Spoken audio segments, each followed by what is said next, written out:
Anti-gay bullying is a huge issue in the United States. It frequently goes underreported, and bullying consumes many lives each year. The topic of bullying has been a hot issue in the media recently. However, the most common form of bullying goes unrecognized. Anti-gay bullying is oftentimes overlooked, even though it is the most common form of bullying. This is unacceptable, especially because these teens are the most vulnerable to negative outcomes and need the most support.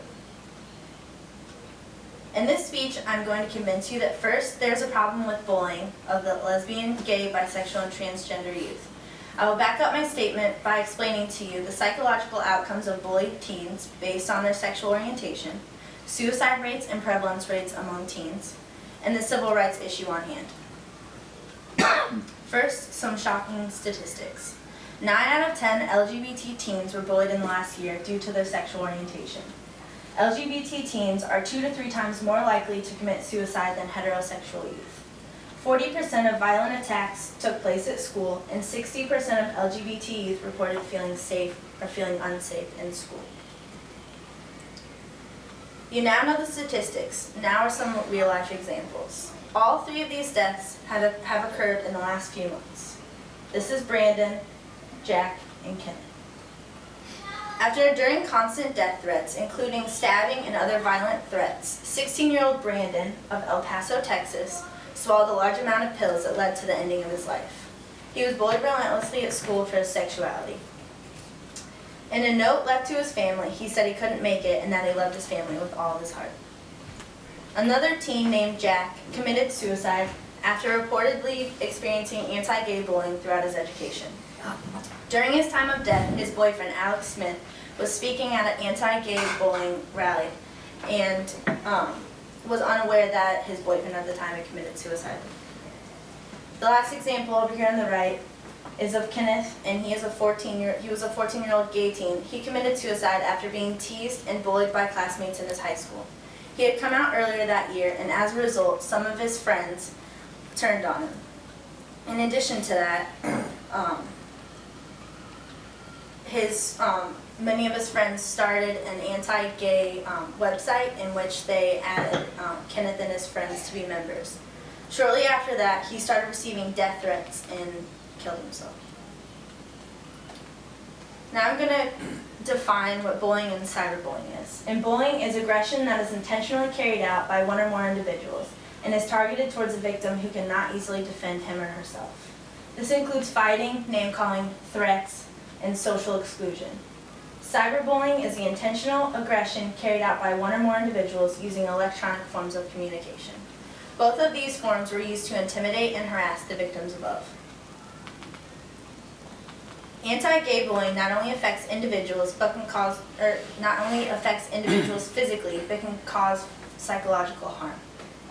Some psychological effects of bullying include increased risk of substance abuse, attempted suicide, depression, and low self-esteem. Individuals experiencing bullying feel heightened distress, especially if they are questioning their sexuality or are homosexual. This leads to an increase in depression and drug use. LGBT youth are 3 times more likely to commit suicide than heterosexual youth. And anti-gay bullying in schools is a civil rights issue. LGBT youth have negative school experiences and endure unsafe climates. Many students feel unsafe when they're at school and fear that they have no safe adult to talk to about their incidents of being bullied. In addition to this, they have an increased amount of absences and are 3 times more likely to drop out of school. In addition to the fact that most bullied LGBT youth have a lower GPA, do poor on standardized testing, and end up ultimately dropping out. Lack of feeling safe is a really big issue, especially since school officials are failing to protect and to acknowledge that this is even a real type of bullying. Many victims do not report this violence, and that is because they are afraid that they will not be believed. They fear abuse by authorities. They fear disclosing their sexual identity, and they fear that nothing will be done. The most important reason of why they don't report these cases is because lack of support from family members and schools. Many states do not have laws that protect these LGBT individuals. Administrators, parents, teachers, and organizations need to educate and inform students of LGBT issues and demand equality for all students. Holding discussions in which topics of diversity are discussed will increase the understanding and will facilitate the understanding of individuals different from us. School psychologists need to play a direct role in influencing school policies and implement outreach programs for LGBT students. Schools need to require educators to acknowledge that LGBT youth are being bullied and work towards a solution. Research states that sexual minorities who receive support from parents and schools reported less depression, suicidal feelings, and drug use. To prevent victimization in schools, anti-gay bullying and teasing must be considered bullying. Schools should adopt a zero tolerance policy with LGBT bullying. It should not be ignored. Schools should encourage open discussions and prevention programs that include LGBT issues to lead to more understanding among students, to reduce stigmas, and to increase overall understanding and cooperation with students. Here are 5 R's that were suggested from the It Gets Better campaign. Police need to recognize and investigate gender-based assaults as hate crimes. Educators need to respond firmly to gender-based bullying and harassment.